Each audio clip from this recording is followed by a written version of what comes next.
Good evening എല്ലാ പ്രേക്ഷകർക്കും prime time ന്യൂസിലേക്ക് സ്വാഗതം.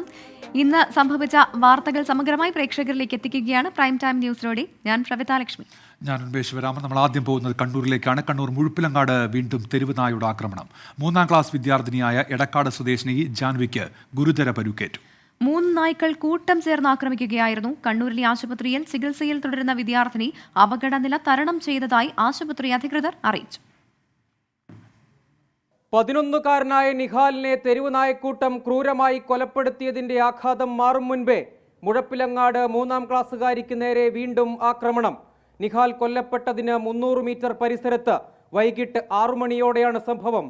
വീടിന് പിന്നിലായി കളിച്ചുകൊണ്ട് നിൽക്കുകയായിരുന്ന ജാൻവിയെ 3 നായ്ക്കൾ കൂട്ടമായി ആക്രമിക്കുകയായിരുന്നു. ശരീരമാസകലം പരിക്കേറ്റതായും കയ്യിലും കാലിലും ആഴത്തിലുള്ള മുറിവുകളുണ്ടെന്നും ഡോക്ടർമാർ. നിലവിൽ ഒരു അപകടനില തരണം ചെയ്തു എന്ന് പറയാം. പക്ഷേങ്കിൽ ഈ മുറിവുകളിലൊക്കെ ഫർദർ ഇൻഫെക്ഷൻ വരാനുള്ള സാധ്യതയുണ്ട്. അപ്പോൾ അതൊക്കെ കൺട്രോൾ ചെയ്യാൻ വേണ്ടിയിട്ട് ആൻറ്റിബയോട്ടിക് ഇഞ്ചക്ഷൻസും അതേപോലെ തന്നെ നല്ല പെയിനിലാണ് മുകളിലുള്ളത്. അപ്പോൾ പെയിൻ കൺട്രോൾ ചെയ്യേണ്ട ഇഞ്ചക്ഷൻസ് ഒക്കെ ടാബ്ലറ്റ് ആയിട്ട് മതിയാവില്ല. അതൊക്കെ ഇഞ്ചക്ഷനായിട്ട് തന്നെ കൊടുത്തു തുടങ്ങിയിട്ടുണ്ട്. തലയ്ക്കും കുറച്ചൊരു ആഴത്തിലുള്ള മുറിവാണുള്ളത്. പക്ഷേ പുറമേയുള്ള മുറിവാണ്. സ്കാൽപ്പ് എന്ന് പറയുന്ന സ്കിന്നിനുള്ള മുറിവാണ്. അകത്തേക്ക് ഇല്ല. തലയുടെ അകത്തേക്ക് രക്തസ്രാവോ കാര്യങ്ങളോ ഒന്നുമില്ല.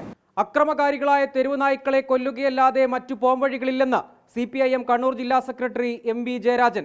ആളെ കൊല്ലുന്നതോ ആളെ ആക്രമിക്കുന്നതുമായിട്ടുള്ള പട്ടികളെ നമ്മൾ എങ്ങനെയാണ് സംരക്ഷിക്കാൻ നോക്കുക? ആളമുറ്റിയാൽ ചേറിയും കടിക്കുമെന്ന് പറയുന്ന മാതിരി ആളുകൾക്ക് നേരെ ജീവന് ഭീഷണി ഉയർത്തുന്ന പട്ടികളെ കണ്ടാൽ കൊല്ലേണ്ടി വരും. തുടർച്ചയായി ഉണ്ടാകുന്ന തെരുവ് നായ ആക്രമണങ്ങളിൽ പ്രതിഷേധിച്ച് UDF പ്രവർത്തകർ മുഴപ്പിലങ്ങാട് പഞ്ചായത്ത് ഓഫീസിന് മുന്നിൽ ദേശീയപാത ഉപരോധിച്ചു.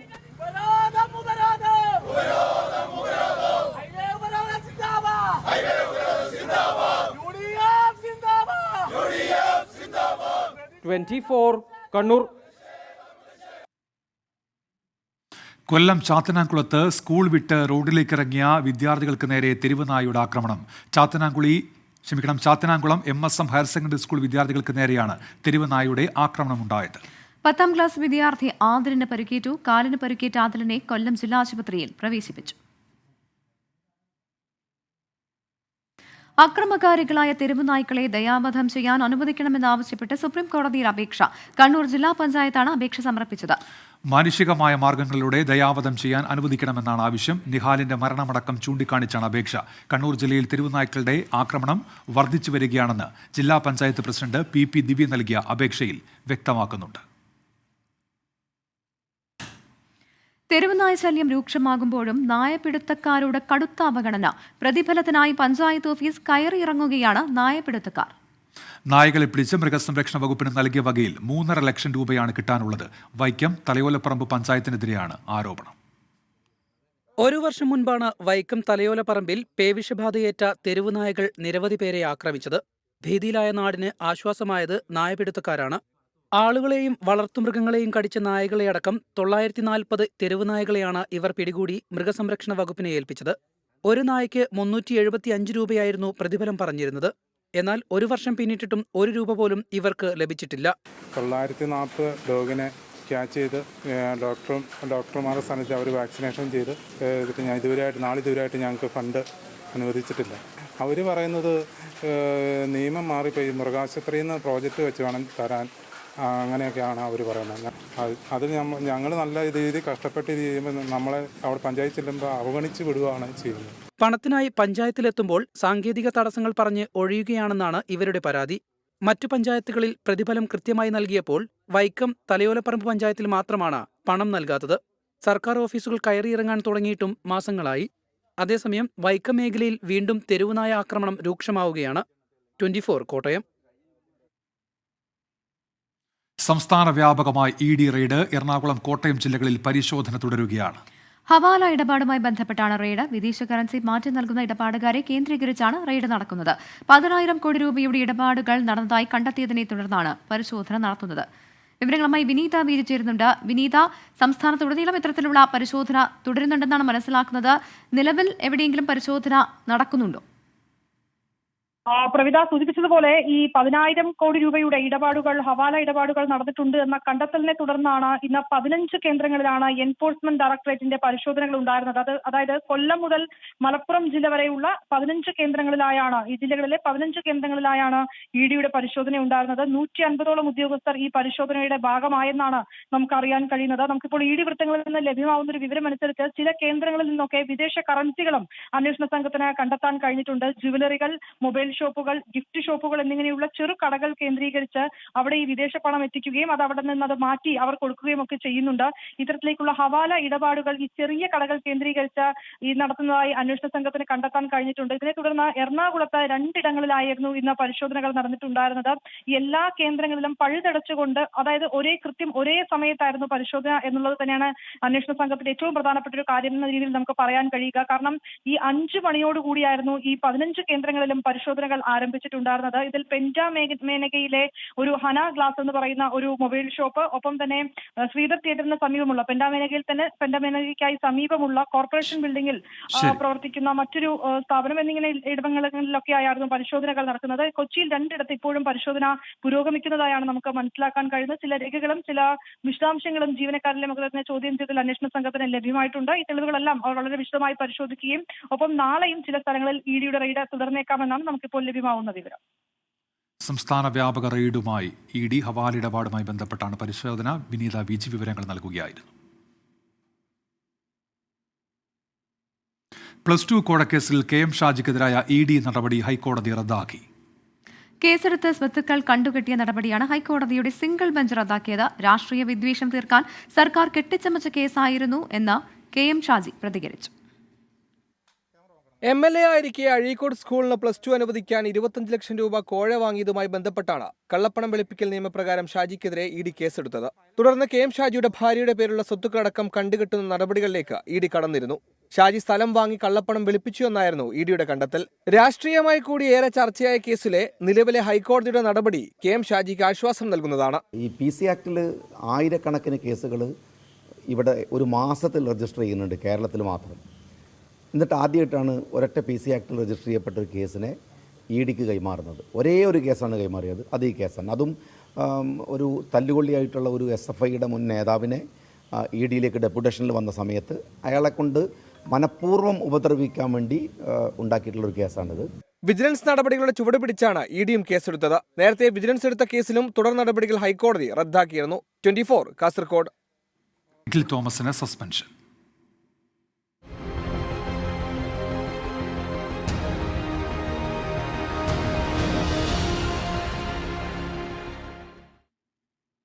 കായംകുളത്തെ വ്യാജ സർട്ടിഫിക്കറ്റ് വിവാദത്തിൽ ആരോപണ വിധേയനായ വിദ്യാർത്ഥി നിഖിൽ തോമസിനെ സസ്പെൻഡ് ചെയ്തു. ആരോപണങ്ങളിൽ പ്രഥമ ദൃഷ്ട്യാ കഴമ്പുണ്ടെന്നും നിഖിൽ തോമസിനെതിരെ നിയമ നടപടി സ്വീകരിക്കുമെന്നും MSM കോളേജ് പ്രിൻസിപ്പൽ അറിയിച്ചു. എന്നാൽ കോളേജിന് വീഴ്ച പറ്റിയെന്ന VCയുടെ പരാമർശത്തിൽ പ്രിൻസിപ്പൽ കൃത്യമായ മറുപടി നൽകിയില്ല. SFI പ്രവർത്തകനായ നിഖിൽ തോമസിന്റെ സർട്ടിഫിക്കറ്റ് വ്യാജമെന്ന ആരോപണം ഉയർന്ന ദിവസങ്ങൾ കഴിഞ്ഞിട്ടാണ് നടപടിയിലേക്ക് കോളേജ് കടന്നത്. VCയുടെ പ്രതികരണത്തോടെ പ്രവേശന നടപടികളിൽ വീഴ്ചയുണ്ടായിട്ടില്ലെന്ന കോളേജിന്റെ വാദം പൊളിയുകയായിരുന്നു. പിന്നാലെയാണ് നിഖിൽ തോമസിനെ സസ്പെൻഡ് ചെയ്തുവെന്ന് പ്രിൻസിപ്പൽ മാധ്യമങ്ങളെ അറിയിക്കുന്നത്. പ്രഥമദൃഷ്ട്യാ അതിനകത്ത് കഴമ്പുണ്ട് എന്ന് മനസ്സിലാക്കിയതിന്റെ പേരിലും അന്വേഷണ വിധേയമായി സസ്പെൻഡ് ചെയ്യാൻ വേണ്ടി തീരുമാനിച്ചു. ബന്ധപ്പെട്ട വിഷയത്തിൽ അന്വേഷണ കമ്മീഷനോട് 2 ദിവസത്തിനകം റിപ്പോർട്ട് സമർപ്പിക്കാൻ നിർദ്ദേശിച്ചിട്ടുണ്ട്. നിഖിലിനെതിരെ നിയമ നടപടി സ്വീകരിക്കുമെന്നും കോളേജ് വ്യക്തമാക്കി. യൂണിവേഴ്സിറ്റി എലിജിബിലിറ്റി സർട്ടിഫിക്കറ്റ് നൽകിയതുകൊണ്ടാണ് നിഖിലിന് പ്രവേശനം നൽകിയതെന്ന വാദത്തിൽ ഉറച്ചു നിൽക്കുകയാണ് കോളേജ്. അതേസമയം വ്യാജ സർട്ടിഫിക്കറ്റ് വിവാദത്തിൽ പ്രതിപക്ഷ വിദ്യാർത്ഥി സംഘടനകൾ കോളേജിലേക്ക് പ്രതിഷേധ പ്രകടനം നടത്തി.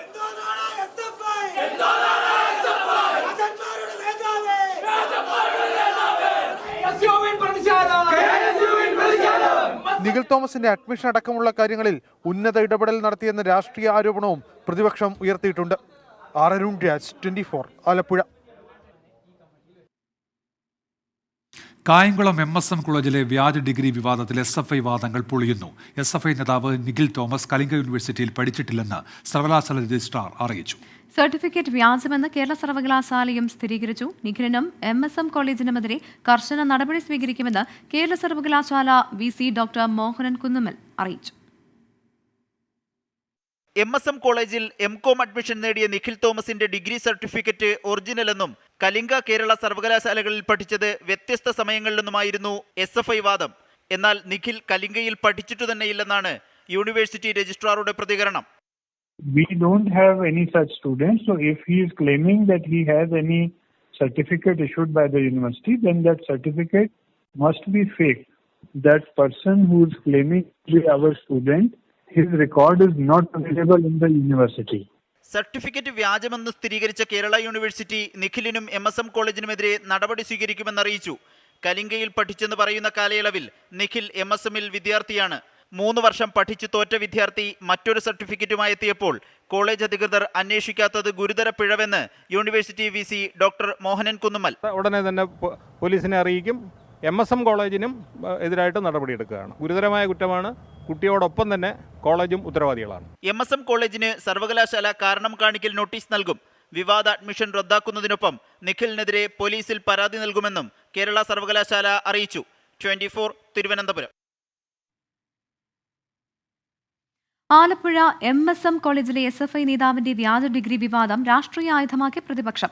ഉന്നത വിദ്യാഭ്യാസ മേഖല തകരുന്നുവെന്ന് വിമർശിച്ച ഗവർണർ സർവകലാശാലകളിലെ തന്റെ അധികാരം കുറയ്ക്കുന്ന ചാൻസലർ ബില്ലിൽ ഒപ്പിടില്ല എന്ന് ആവർത്തിച്ചു.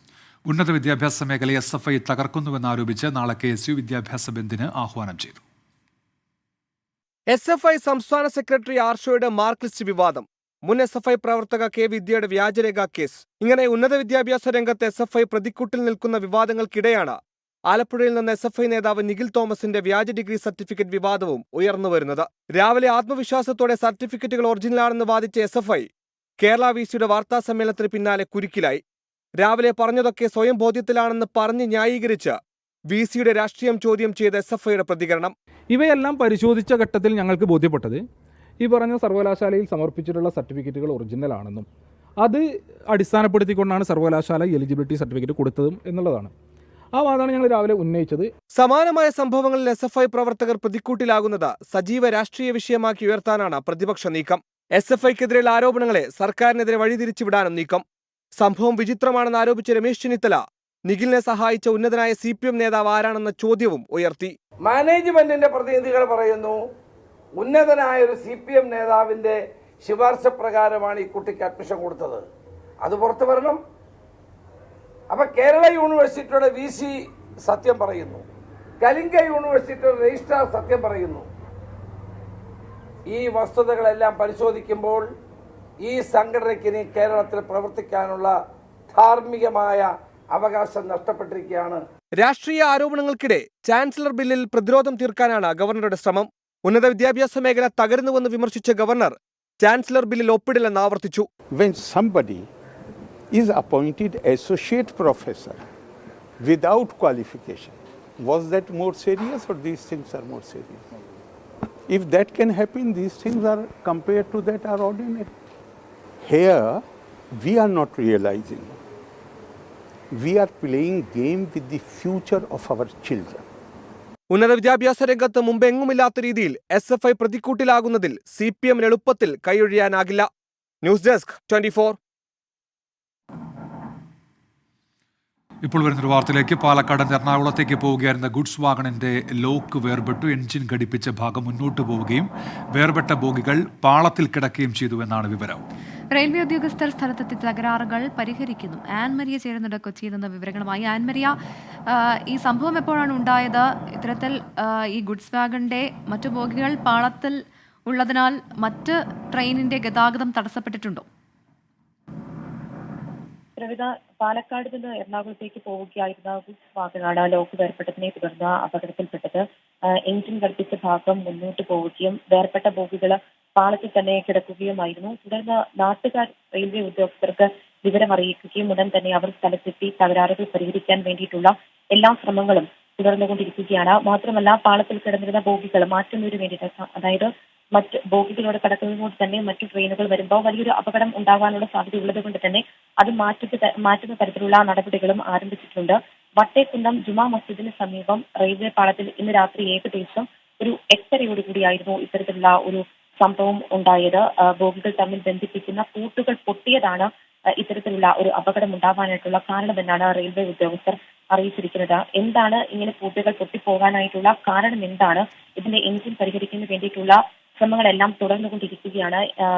ഏറെ ദൂരം മുന്നോട്ട് പോയ എഞ്ചിൻ ഉൾപ്പെടെയുള്ള ഭാഗങ്ങളെല്ലാം തിരിച്ചു വരുത്തുകയും ചെയ്തിട്ടുണ്ട്. എന്തായാലും നാട്ടുകാരുടെ തക്കതായിട്ടുള്ള ഒരു ഇടപെടൽ കൊണ്ടാണ് വലിയൊരു ദുരന്തത്തിൽ നിന്ന് തന്നെ നമുക്ക് രക്ഷപ്പെടാനായിട്ട് സാധിച്ചത്. വിദ്യാർത്ഥികൾ ഉൾപ്പെടെയുള്ള നിരവധി ആളുകളാണ് ട്രെയിനിൽ ഉണ്ടായിരുന്നത്.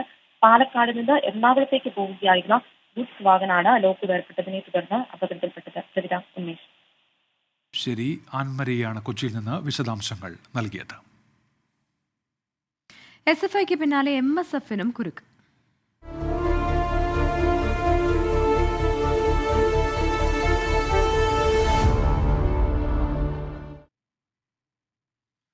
കാലിക്കറ്റ് സർവകലാശാല സെനറ്റിലേക്ക് തിരഞ്ഞെടുക്കപ്പെട്ട MSF നേതാവ് പാലക്കാട് തച്ചനാട്ടുകര പഞ്ചായത്തിലെ കരാർ ജീവനക്കാരൻ എന്ന പരാതിയുമായി SFI. MSF പാലക്കാട് ജില്ലാ സെക്രട്ടറി അമീൻ റാഷിദാണ് സെനറ്റ് തെരഞ്ഞെടുപ്പിൽ വിദ്യാർത്ഥി പ്രതിനിധി എന്ന പേരിൽ മത്സരിച്ചത്. സർവകലാശാല നിയമം ലംഘിച്ചാണ് അമീൻ മത്സരിച്ചത് എന്നാണ് ആരോപണം. അതേസമയം യൂണിവേഴ്സിറ്റി ആവശ്യപ്പെടുന്ന എല്ലാ മാനദണ്ഡങ്ങളും പാലിച്ചാണ് തിരഞ്ഞെടുപ്പിൽ മത്സരിച്ചതെന്ന് അമീൻ പ്രതികരിച്ചു. കഴിഞ്ഞ 2 വർഷമായി UDF ഭരിക്കുന്ന തച്ചനാട്ടുകര പഞ്ചായത്തിലെ പ്രോജക്ട് അസിസ്റ്റന്റാണ് അമീൻ റഷീദ്. 2021 പഞ്ചായത്തിലെ പ്രൊജക്ട് അസിസ്റ്റന്റ് തസ്തികയിൽ ദിവസവേതനാടിസ്ഥാനത്തിൽ നിയമിച്ച അമീനെ പിന്നീട് കരാറടിസ്ഥാനത്തിൽ നിയമനം നൽകി പഞ്ചായത്ത് ഉത്തരവിറക്കുകയായിരുന്നു. മാസശമ്പളം കൈപ്പറ്റി കരാറടിസ്ഥാനത്തിൽ ജോലി ചെയ്തിരുന്നയാൾ വിദ്യാർത്ഥി പ്രതിനിധിയായി മത്സരിച്ചത് എങ്ങനെയെന്നാണ് SFI ഉയർത്തുന്ന ചോദ്യം. വിദ്യാർത്ഥി പ്രതിനിധിയായി മത്സരിക്കണമെങ്കിൽ മുഴുവൻ സമയ വിദ്യാർത്ഥിയായിരിക്കണമെന്നാണ് സർവകലാശാല നിയമം. കൊട്ടപ്പുറം സീഡാക് കോളേജിൽ ഡിഗ്രി 2ാം സെമസ്റ്റർ വിദ്യാർത്ഥിയാണെന്ന രേഖയായിരുന്നു അമീൻ മത്സരിക്കാനായി സമർപ്പിച്ചത്. എന്നാൽ അമീൻ റാഷിദ് റെഗുലർ വിദ്യാർത്ഥിയല്ലെന്നും സർവകലാശാല ചട്ടം അട്ടിമറിക്കാൻ കൂട്ടുനിന്നതിന് പ്രിൻസിപ്പലിനെതിരെ പരാതി നൽകിയെന്നും SFI സംസ്ഥാന സെക്രട്ടറി PM.R. ഷോ പറഞ്ഞു.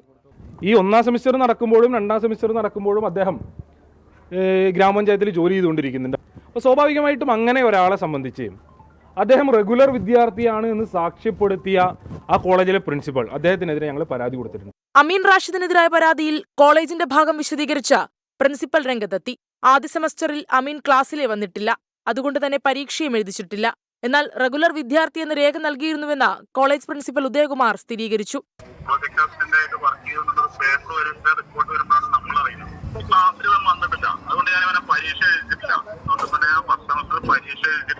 എന്നാൽ ആരോപണം പൂർണ്ണമായി തള്ളി അമീൻ. അടിസ്ഥാനരഹിതമായ വാർത്തകളാണ് പുറത്തുവന്നതെന്നും സെനറ്റിലേക്ക് മത്സരിച്ചത് എല്ലാ മാനദണ്ഡങ്ങളും പാലിച്ചെന്നും അമീൻ റാഷിദ് പറഞ്ഞു. തെറ്റായ ന്യൂസുകളാണ്. കൃത്യമായി വിദ്യാർത്ഥി എന്ന നിലയിൽ തന്നെയാണ് സെനറ്റിലേക്ക് മത്സരിച്ചത്. അതിൻ്റെ രേഖകൾ കാര്യങ്ങളൊക്കെ യൂണിവേഴ്സിറ്റിയിൽ സബ്മിറ്റ് ചെയ്തതിന് ശേഷമാണ് നോമിനേഷൻ പ്രക്രിയയും മറ്റു ഇലക്ഷൻ പ്രൊസീജിയറൊക്കെ എല്ലാ മാനദണ്ഡങ്ങളും യൂണിവേഴ്സിറ്റി പറഞ്ഞ മാനദണ്ഡങ്ങൾ പാലിച്ചിട്ടാണ് കൊടുത്തിട്ടുള്ളത്. MSFനുള്ളിലെ തന്നെ വിഭാഗീയതയാണ് അമീന്റെ സെനറ്റ് പ്രവേശനത്തിന് പിന്നിലെന്നാണ് ഒരു വിഭാഗം പറയുന്നത്. അമീനെ അയോഗ്യനാക്കണമെന്നാവശ്യപ്പെട്ട വൈസ് ചാൻസലർക്കുൾപ്പെടെ പരാതി നൽകാനാണ് SFIയുടെ തീരുമാനം. 24 പാലക്കാട്. KPCC president K. സുധാകരനെതിരെ മൊഴി നൽകാൻ സമ്മർദ്ദമുണ്ടെന്ന ആരോപണവുമായി മോൻസൺ മാവുങ്കൽ. പോക്സോ കേസിലെ ശിക്ഷാവിധിക്ക് ശേഷം ജയിലിലേക്ക് കൊണ്ടുപോകുന്നതിനിടെ അന്വേഷണ സംഘത്തലവൻ YR റസ്തം ഭീഷണിപ്പെടുത്തി എന്നാണ് ആരോപണം. കോടതിയിൽ ഹാജരാക്കുമ്പോൾ ജഡ്ജിയോടാണ് മോൺസൺ ഇക്കാര്യങ്ങൾ പറഞ്ഞത്. അതിനിടെ K. സുധാകരന് വേണ്ടി മോൺസന്റെ പക്കൽ നിന്ന് എബിൻ എബ്രഹാം മാസപ്പടി കൈപ്പറ്റി എന്ന ആരോപണവുമായി പരാതിക്കാരും രംഗത്തെത്തി. പോക്സോ കേസിലെ അതിജീവിതയെ പ്രായപൂർത്തിയായ ശേഷവും പീഡിപ്പിച്ചെന്ന കേസിൽ വീഡിയോ കോൺഫറൻസ് വഴിയാണ് മോൻസനെ ഇന്ന് എറണാകുളം പോക്സോ കോടതിയിൽ ഹാജരാക്കിയത്.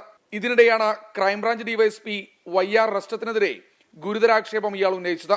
പോക്സോ കേസിലും സാമ്പത്തിക തട്ടിപ്പ് കേസിലും K. സുധാകരന്റെ പേര് പറയാൻ ഡിവൈഎസ്പി YR റസ്റ്റം ഭീഷണിപ്പെടുത്തിയെന്നാണ് മോൻസൺ കോടതിയിൽ പറഞ്ഞത്. അന്വേഷണ ഉദ്യോഗസ്ഥൻ പ്രധാനമായിട്ടും പറഞ്ഞത് ഈ പീഡന സമയത്ത് ഇപ്പോഴാരോപിക്കപ്പെട്ടിരിക്കുന്ന വ്യക്തിയുടെ പേരും കൂടെ പറയണമെന്ന് പറഞ്ഞ് ഭീഷണിപ്പെടുത്തിയിട്ടുണ്ടെന്നാണ്. 25 ലക്ഷം രൂപ കൈപ്പറ്റിയതായിട്ടും മൊഴി പറയണമെന്നാണ് PC വഴി അദ്ദേഹം പറഞ്ഞത്. രാജാവ് യുദ്ധത്തിൽ തോറ്റാൽ ഭാര്യയെയും മക്കളെയും വിജയിച്ചവർ അടിമകളാക്കുമെന്നും സുധാകരന്റെ പേര് പറഞ്ഞില്ലെങ്കിൽ ബുദ്ധിമുട്ടുണ്ടാകുമെന്നും ഡിവൈഎസ്പി പറഞ്ഞതായി മോൻസൺ കോടതിയിൽ മൊഴി നൽകി.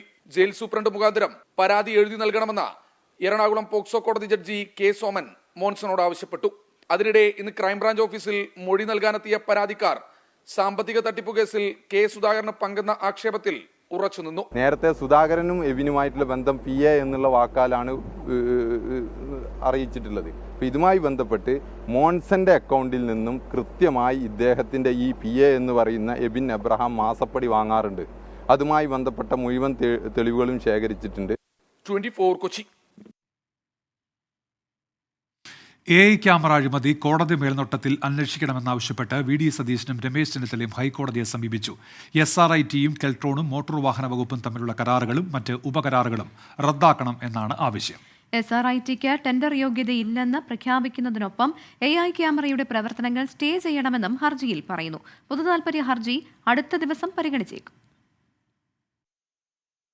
AI ക്യാമറ പദ്ധതിയിൽ കോടികളുടെ അഴിമതി നടന്നിട്ടുണ്ടെന്ന് ചൂണ്ടിക്കാട്ടിയാണ് പ്രതിപക്ഷ നേതാവ് VD സതീശൻ, കോൺഗ്രസ് നേതാവ് രമേശ് ചെന്നിത്തല എന്നിവർ പൊതുതാൽപര്യ ഹർജിയുമായി ഹൈക്കോടതിയെ സമീപിച്ചത്.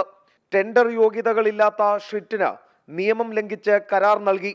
ചട്ടങ്ങൾക്ക് വിരുദ്ധമായി ഷ്രിറ്റ്, പ്രസാദിയോ, അശോക ഉൾപ്പെടെയുള്ള കമ്പനികൾക്ക് ഉപകരാർ നൽകിയതിലൂടെ സർവീസ് ചാർജ് ഇനത്തിൽ കോടികൾ തട്ടിയെടുത്തു. 236 കോടി രൂപയുടെ പദ്ധതിയിൽ അഴിമതി നടത്തുക എന്ന ഉദ്ദേശത്തോടു കൂടിയായിരുന്നു കെൽട്രോണും ഷ്രിറ്റുമടക്കം കരാറിൽ ഏർപ്പെട്ടതെന്നും സീനിയർ അഭിഭാഷകൻ ജോർജ് പൂന്തോട്ടം മുഖേന നൽകിയ ഹർജിയിൽ VD സതീശനും രമേശ് ചെന്നിത്തലയും വാദമുന്നയിച്ചു. കെൽട്രോണും മോട്ടോർ വാഹന വകുപ്പും തമ്മിലുള്ള കരാർ, ഷ്രിറ്റും കെൽട്രോണും ഒപ്പിട്ട കരാർ, ഷ്രിറ്റ് നടത്തിയ മറ്റ് ഉപകരാറുകൾ ഇവയെല്ലാം റദ്ദാക്കണമെന്നും സാങ്കേതിക പരിജ്ഞാനമില്ലാത്ത ഷ്രിറ്റിന് ടെൻഡറിൽ പങ്കെടുക്കാൻ യോഗ്യതയില്ലെന്ന് പ്രഖ്യാപിക്കണമെന്നും ഹർജിയിൽ ആവശ്യപ്പെടുന്നു. ഹർജിയിൽ തീർപ്പുണ്ടാകും വരെ AI ക്യാമറയുടെ പ്രവർത്തനങ്ങൾ സ്റ്റേ ചെയ്യണമെന്നും ആവശ്യമുണ്ട്. ഹർജി ഹൈക്കോടതി ഡിവിഷൻ ബെഞ്ച് അടുത്ത ദിവസം പരിഗണിച്ചേക്കും. 24 കൊച്ചി. കൊണ്ടും കൊടുത്തും നേതാക്കൾ.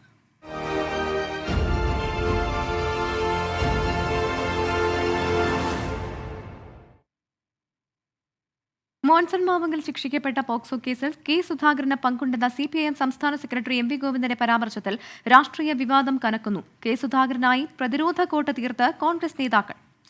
പാർട്ടി പത്രത്തെ ഉദ്ധരിച്ച് നടത്തിയ ആരോപണത്തിൽ MV ഗോവിന്ദനെതിരെ നിയമ നടപടി സ്വീകരിക്കാനൊരുങ്ങുകയാണ് K സുധാകരൻ.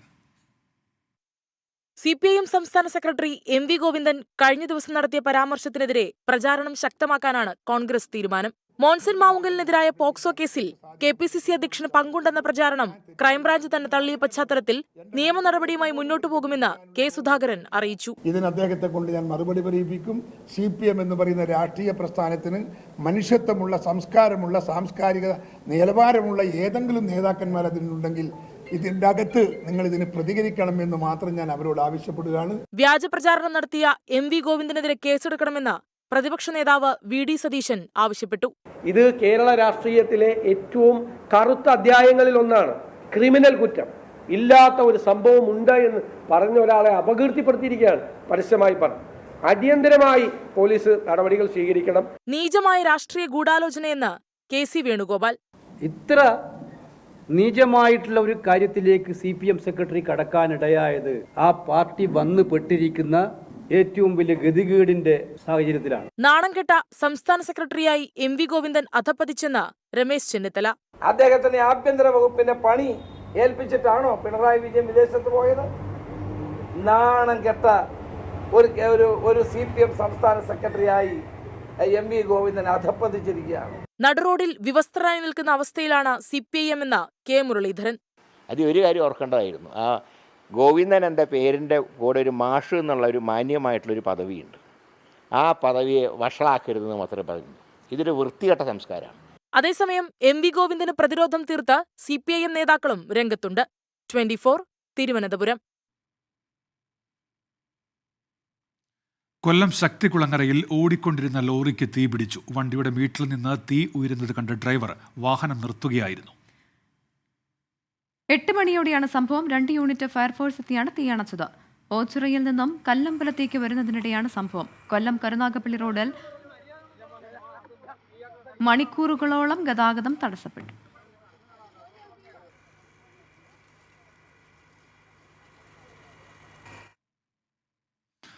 ആലപ്പുഴ CPMൽ കടുത്ത അച്ചടക്ക നടപടി. കഴിഞ്ഞ പാർട്ടി സമ്മേളന കാലത്ത് വിഭാഗീയ പ്രവർത്തനങ്ങളിൽ ഏർപ്പെട്ട 25 പേർക്കെതിരെയാണ് നടപടി. PP ചിത്തരഞ്ജൻ MLA തരം താഴ്ത്തിയപ്പോൾ ലഹരിക്കേസ് വിവാദത്തിൽ ഉൾപ്പെട്ട നഗരസഭാ കൌൺസിലർ A ഷാനവാസിനെ പുറത്താക്കി. 3 ഏരിയ കമ്മിറ്റികൾ പിരിച്ചുവിട്ടു. പകരം അഡ്ഹോക് കമ്മിറ്റി. സംസ്ഥാന സെക്രട്ടറി MV ഗോവിന്ദന്റെ നേതൃത്വത്തിൽ ചേർന്ന ജില്ലാ സെക്രട്ടേറിയറ്റ് യോഗത്തിലാണ് നടപടികൾ റിപ്പോർട്ട് ചെയ്തത്. കഴിഞ്ഞ പാർട്ടി സമ്മേളനകാലത്ത് 4 ഏരിയ കമ്മിറ്റികളുണ്ടായ കടുത്ത വിഭാഗീയ പ്രവർത്തനങ്ങളെക്കുറിച്ച് അന്വേഷിച്ച പാർട്ടി കമ്മീഷൻ റിപ്പോർട്ടിന്മേലാണ് നടപടി. ആലപ്പുഴ സൗത്ത്, നോർത്ത്, ഹരിപ്പാട്, തകഴി എന്നിവിടങ്ങളിലാണ് വിഭാഗീയ പ്രവർത്തനങ്ങൾ നടന്നത്. ഇതിൽ ആലപ്പുഴ സൗത്ത്, നോർത്ത് കമ്മിറ്റികൾ പിരിച്ചുവിട്ട് ഒന്നാക്കി. ഹരിപ്പാട് കമ്മിറ്റിയും പിരിച്ചുവിട്ടു. ജില്ലാ സെക്രട്ടേറിയറ്റ് അംഗങ്ങളായ PP Chittaranjan MLA, M Sathyapalan എന്നിവരെ ജില്ലാ കമ്മിറ്റിയിലേക്ക് തരം താഴ്ത്തി. മുൻ MLA മാരായ CK സദാശിവൻ, TK ദേവകുമാർ എന്നിവരെ പരസ്യമായി ശാസിക്കും.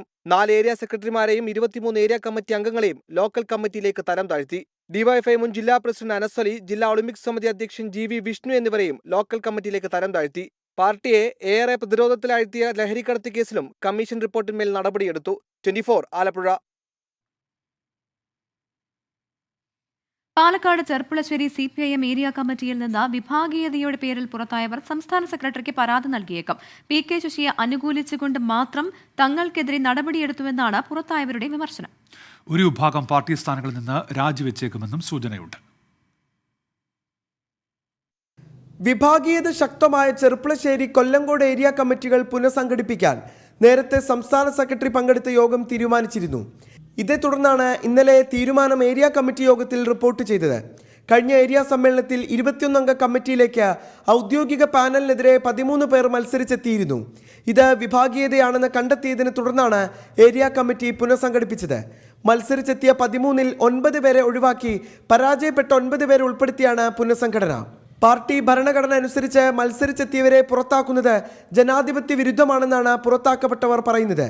ഇതിനെതിരെ സംസ്ഥാന സെക്രട്ടറിക്ക് പുറത്താക്കപ്പെട്ടവർ പരാതി നൽകും. എന്നാൽ വിഭാഗീയ നീക്കങ്ങൾക്കെതിരെ സന്ധിയില്ലാത്ത നിലപാടാണ് നേരത്തെ MV ഗോവിന്ദൻ ജില്ലാ സെക്രട്ടേറിയറ്റ് യോഗത്തിൽ പ്രഖ്യാപിച്ചത്. അതുകൊണ്ട് തന്നെ വിഷയത്തിൽ കാര്യമായ തുടർ നടപടി ഉണ്ടാകാൻ സാധ്യതയില്ല. മാറ്റി നിർത്തൽ നടപടിയിൽ പ്രതിഷേധിച്ച് ഒരു വിഭാഗം രാജിക്കൊരുങ്ങുന്നതായും സൂചനയുണ്ട്. 24 പാലക്കാട്.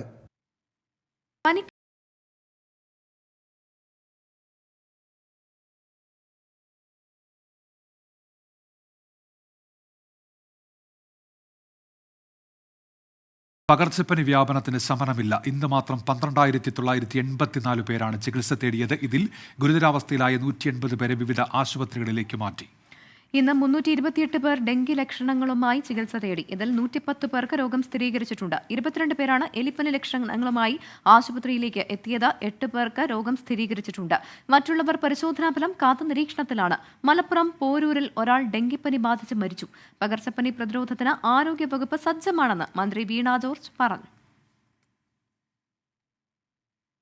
ചെന്നൈയിൽ മഴ ദുരിതം.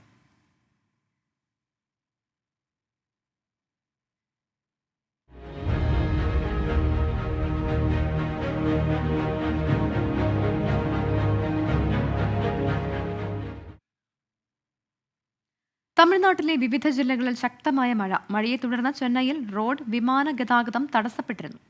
4 ദിവസം കൂടി മഴ തുടരും എന്നാണ് കാലാവസ്ഥാ നിരീക്ഷണ കേന്ദ്രത്തിന്റെ അറിയിപ്പ്.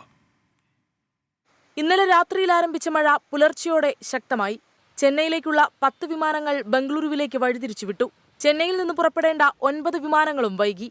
ഉച്ചയോടെ വിമാനത്താവളത്തിന്റെ പ്രവർത്തനം സാധാരണ നിലയിലായി. ഓൾഡ് മഹാബലിപുരം റോഡിലെ പെരുങ്കുടി മേഖലയിൽ റോഡിൽ വെള്ളം കയറി. രാവിലെയും മഴ തുടർന്നതോടെ ഗതാഗത തടസ്സം രൂക്ഷമായി. ചെന്നൈ നഗരത്തിന്റെ അണ്ടർപാസുകളിൽ വെള്ളം കയറിയത് കുറച്ചു സമയം ഗതാഗത തടസ്സം സൃഷ്ടിച്ചു. RK റോഡ് ഉൾപ്പെടെ വിവിധയിടങ്ങളിൽ മരങ്ങൾ കടപുഴകി വീണു. ചെന്നൈ, കാഞ്ചീപുരം, ചെങ്കൽപ്പേട്ട്, തിരുവള്ളൂർ, റാണിപ്പേട്ട്, വെല്ലൂർ ജില്ലകളിലെ സ്കൂളുകൾക്ക് അവധി പ്രഖ്യാപിച്ചു. 15 ജില്ലകളിൽ ഒറ്റപ്പെട്ട കനത്ത മഴ തുടരുമെന്നാണ് കാലാവസ്ഥാ നിരീക്ഷണ കേന്ദ്രത്തിന്റെ മുന്നറിയിപ്പ്. 24 ചെന്നൈ. കൊടും ചൂടിൽ വലഞ്ഞ ഉത്തരേന്ത്യൻ സംസ്ഥാനങ്ങൾ. 3 ദിവസത്തിനിടെ ഉത്തരേന്ത്യയിൽ 100ഓളം മരണം റിപ്പോർട്ട് ചെയ്തു. ഉത്തർപ്രദേശിലും ബീഹാറിലുമാണ് മരണസംഖ്യ ഉയരുന്നത്. അതേസമയം വടക്കിഴക്കൻ സംസ്ഥാനങ്ങളും രാജസ്ഥാൻ, ഗുജറാത്ത് സംസ്ഥാനങ്ങളും മഴക്കെടുതിയിലാണ്. മെർക്കുറി സർവകാല റെക്കോർഡുകൾ ഭേദിക്കുമെന്ന സൂചനയാണ് ഇന്നും ഉത്തരേന്ത്യൻ സംസ്ഥാനങ്ങളിലുള്ളത്. ഉത്തർപ്രദേശിലെ വിവിധ ഇടങ്ങളിൽ 46 മേൽ താപനില രേഖപ്പെടുത്തി. കൊടും ചൂടിനെ തുടർന്നുള്ള അസുഖങ്ങളിൽ ഉത്തർപ്രദേശിലെ ബലിയ ജില്ലാ ആശുപത്രിയിൽ കഴിഞ്ഞ 3 ദിവസത്തിനിടെ മരിച്ചത് 54 പേർ. ബീഹാറിലെ പട്നയിൽ കനത്ത ചൂട് 44 പേരുടെ ജീവനാണ് അപഹരിച്ചത്. ഉത്തർപ്രദേശും ബീഹാറുമടക്കം വെന്തുരുകുമ്പോൾ വടക്ക് കിഴക്കൻ സംസ്ഥാനങ്ങളിൽ നദികൾ കരകവിഞ്ഞൊഴുകുകയാണ്. മേഘാലയയിൽ 146 ഗ്രാമങ്ങളെ വെള്ളപ്പൊക്കം ബാധിച്ചു. അസമിലെ 10 ജില്ലകളിലായി 37,000-ലധികം പേരെ ദുരിതാശ്വാസ ക്യാമ്പുകളിലേക്ക് മാറ്റി. ഇവിടെ ഉരുൾപൊട്ടലിൽ ഒരാൾ മരിച്ചു. നദികൾ കരകവിഞ്ഞൊഴുകുന്നു. മേഘാലയയിൽ കുടുങ്ങിയ 2100 വിനോദസഞ്ചാരികളെ രക്ഷപ്പെടുത്തി. ബ്രഹ്മപുത്രയിൽ ജലനിരപ്പ് ഉയരുകയാണ്.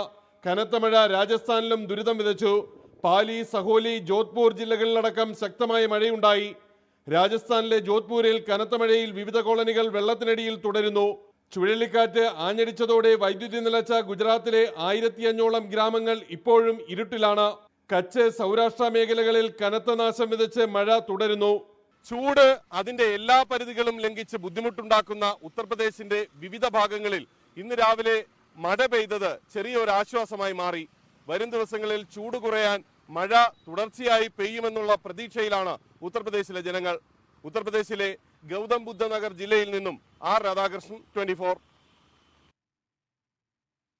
അർമേനിയയിൽ മലയാളി യുവാവ് കുത്തേറ്റു മരിച്ചു. തൃശൂർ കൊരട്ടി സ്വദേശി സൂരജാണ് മരിച്ചത്. സൂരജ് 4 മാസം മുൻപാണ് ഡ്രൈവിംഗ് ജോലിക്കായി അർമേനിയയിലേക്ക് പോയത്. കഴിഞ്ഞ ദിവസം രാത്രിയാണ് സംഭവം. സൂരജിന്റെ അർമേനിയയിലെ സുഹൃത്തുക്കൾ ഫോൺ വഴിയാണ് വീട്ടുകാരെ വിവരമറിയിച്ചത്. അർമേനിയയിൽ നിന്ന് യൂറോപ്പിലേക്ക് കടക്കുന്നതിനുള്ള വിസയ്ക്കായാണ് തിരുവനന്തപുരം സ്വദേശിയായ വിസ ഏജന്റിനെ സൂരജും സുഹൃത്തായ ചാലക്കുടി തുരുത്തിപ്പറമ്പ് സ്വദേശി ലിജോ പോളും സമീപിച്ചത്. ഇതു സംബന്ധിച്ച തിരുവനന്തപുരം സ്വദേശിയുമായി തർക്കമുണ്ടായി. ഇതോടെ ഇയാളും സഹായിയും ചേർന്ന് സൂരജിനെയും ലിജോയെയും മർദ്ദിക്കുകയായിരുന്നു. ആക്രമണത്തിൽ കുത്തേറ്റ സൂരജ് മരണപ്പെടുകയും ഒപ്പമുണ്ടായിരുന്ന ലിജോ ഗുരുതര പരിക്കുകളോടെ ആശുപത്രിയിൽ ചികിത്സയിലുമാണ്. സുഹൃത്തുക്കളാണ് ഈ വിവരം കുടുംബത്തെ ധരിപ്പിച്ചതെന്ന് സൂരജിന്റെ ബന്ധു AN രാമകൃഷ്ണൻ അറിയിച്ചു. യൂറോപ്പിലേക്ക് പോകുന്നതിന് വേണ്ടിയിട്ട് അവിടെ നിന്ന് എളുപ്പമാണെന്ന് പറഞ്ഞിട്ടാണ് ഈ അർമേനിയയിലേക്ക് പോയത്. അർമേനിയയിൽ ചെന്ന് അവിടുത്തെ ഏജൻസിയായി ബന്ധപ്പെട്ടാണ് അതിനുള്ള പ്രോസസ്സിംഗ് നടന്നുകൊണ്ടിരുന്നത്. അത് അന്വേഷിക്കാൻ വേണ്ടി പോയതാണ്. സൂരജിന്റെ മരണത്തിൽ ദുരൂഹതയുണ്ടെന്ന് ആരോപിച്ച പിതാവും റിട്ടയർഡ് സൈനികനുമായ R അയ്യപ്പൻ സർക്കാരിന് പരാതി നൽകി. സൂരജിന്റെ മൃതദേഹം വിട്ടുകിട്ടുന്നതിനുള്ള നടപടികൾ നോർക്ക വഴിയും എംബസി വഴിയും നടന്നു വരികയാണ്. 24 തൃശൂർ. കൊച്ചിയിൽ കേബിൾ കുരുങ്ങി വീണ്ടും അപകടം. വൈപ്പൻ വച്ചാക്കലാൽ പോസ്റ്റിൽ നിന്ന് അയഞ്ഞു കിടന്ന കേബിൾ ഇരുചക്രവാഹന യാത്രക്കാരന്റെ കഴുത്തിൽ കുരുങ്ങിയാണ് അപകടമുണ്ടായത്. വൈശാഖ്, മകൻ വിഹാൻ എന്നിവർക്ക് പരിക്കേറ്റു. വാഹനത്തിന്റെ നിയന്ത്രണം വിട്ട് വൈശാഖും മകനും റോഡിലേക്ക് തെറിച്ചു വീഴുകയായിരുന്നു. വൈശാഖിന് കഴുത്തിലും മകന് താടിയെല്ലിനും പരിക്കേറ്റു. ഗുരുതരമായി പരിക്കേറ്റ വിഹാന് ശസ്ത്രക്രിയ വേണമെന്ന് ആശുപത്രി അധികൃതർ അറിയിച്ചു.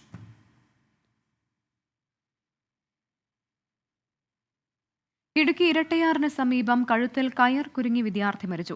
പള്ളിക്കാനം കുന്നേൽ സിജിയുടെ മകൻ ജിസ്സാണ് മരിച്ചത്. വീടിന് സമീപത്തെ കാപ്പിയിൽ കയറിയപ്പോൾ തെന്നി വീണ കഴുത്തിൽ കയർ കുടുങ്ങി എന്നാണ് സംശയം. മൃതദേഹം കട്ടപ്പനയിൽ ആശുപത്രിയിലേക്ക് മാറ്റി. മണിപ്പൂരിൽ സംഘർഷം രൂക്ഷമായി തുടരുന്നു. അക്രമം അവസാനിപ്പിച്ചില്ലെങ്കിൽ കനത്ത പ്രത്യാഘാതങ്ങൾ നേരിടേണ്ടി വരുമെന്ന് മുഖ്യമന്ത്രി ബിരേൻ സിംഗ് മുന്നറിയിപ്പ് നൽകി. ബീരേൻ സർക്കാർ അധികാരമൊഴിഞ്ഞാൽ മാത്രമേ ഫലവത്തായ ചർച്ചകൾ നടക്കൂവെന്ന് സീതാറാം യെച്ചൂരി പ്രതികരിച്ചു. മണിപ്പൂരിൽ നിന്നുള്ള പ്രതിപക്ഷ പാർട്ടി നേതാക്കളുമായുള്ള കൂടിക്കാഴ്ചയ്ക്ക് ശേഷമാണ് പ്രതികരണം.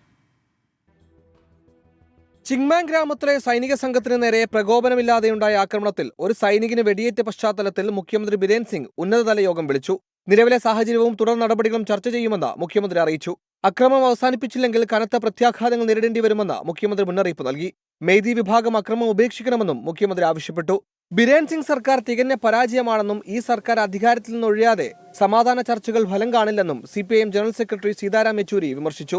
മണിപ്പൂരിൽ നിന്നുള്ള 10 പ്രതിപക്ഷ പാർട്ടി നേതാക്കൾ CPIM ജനറൽ സെക്രട്ടറി സീതാറാം യെച്ചൂരിയുമായി കൂടിക്കാഴ്ച നടത്തി. Of the Prime Minister not to meet this delegation or not to express any opinion on what is happening in Manipur or to take any steps in order to resolve that issue. മണിപ്പൂരിൽ സമാധാനം പുനഃസ്ഥാപിക്കണമെന്നാവശ്യപ്പെട്ട് മെയ്തി വനിതാ സംഘടനകൾ ഡൽഹി ജന്തർ മന്ദിറിൽ ധർണ നടത്തി. 24 ഡൽഹി. മുഖ്യമന്ത്രിക്കെതിരെ governor.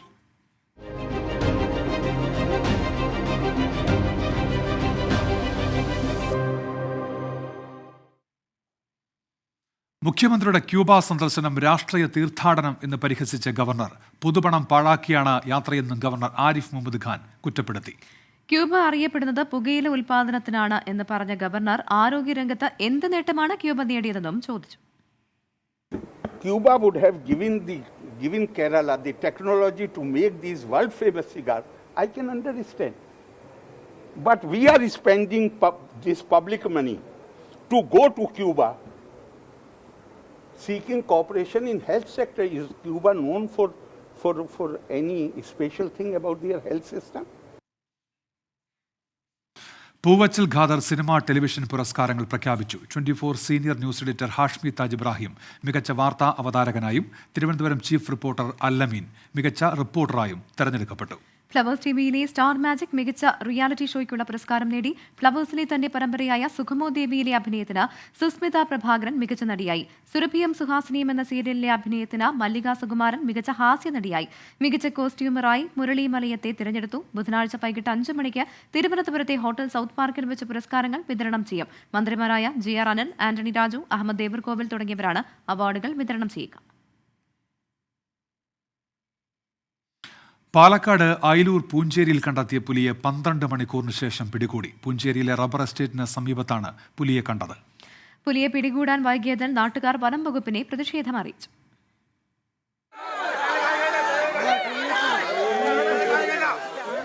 ഇന്ന് രാവിലെ 6:30 ടാപ്പിങ്ങിനെത്തിയ തൊഴിലാളികളാണ് എസ്റ്റേറ്റിൽ പുലിയെ കണ്ടത്. ഉടനെ വനംവകുപ്പിനെ വിവരമറിയിച്ചു. ആളുകളെ കണ്ട പുലി സമീപത്തെ ചതുപ്പിലേക്ക് നീങ്ങി. പിന്നെ മണിക്കൂറുകളോളം അവിടെ. രാവിലെ വെട്ടിക്കൊണ്ടിരിക്കുന്ന സമയത്ത് എന്നെ 2 പേര് പ്ലാസ്റ്റിക് ഇടാനായിട്ട് റെയിൻ കട ഇടാനായിട്ട് വിളിക്കാനായിട്ട് വന്നതാണ്. അപ്പോൾ അവർ വരുന്ന സമയത്താണ് ഈ പുഴയിൽ നിന്ന് കയറിയിട്ട് ഒരു മരത്തിൻ്റെ ചുവട്ടിൽ കിടക്കുകയായിരുന്നു. അപ്പോൾ ആൾ പറഞ്ഞത് ഇന്നവരെ പുലിയാണെന്ന് പറഞ്ഞു. അപ്പോൾ നോക്കുമ്പോൾ അത് പയ്യങ്ങനെ നടന്ന് അടുത്ത കാട്ടിലേക്ക് കയറി പോയിട്ട് അവർ കൊക്കോടെ ചുവട്ടിൽ പോയിട്ട് കിടക്കണ്ടായിരുന്നു. ഇതിനിടെ പുലിയെ പിടികൂടാൻ വൈകുന്നുവെന്ന് കാണിച്ച് നാട്ടുകാർ രോഷാകുലരായി.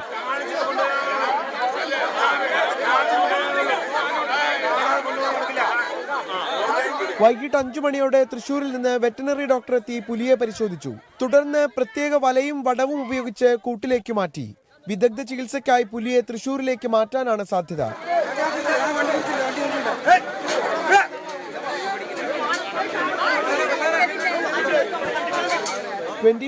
പാലക്കാട്.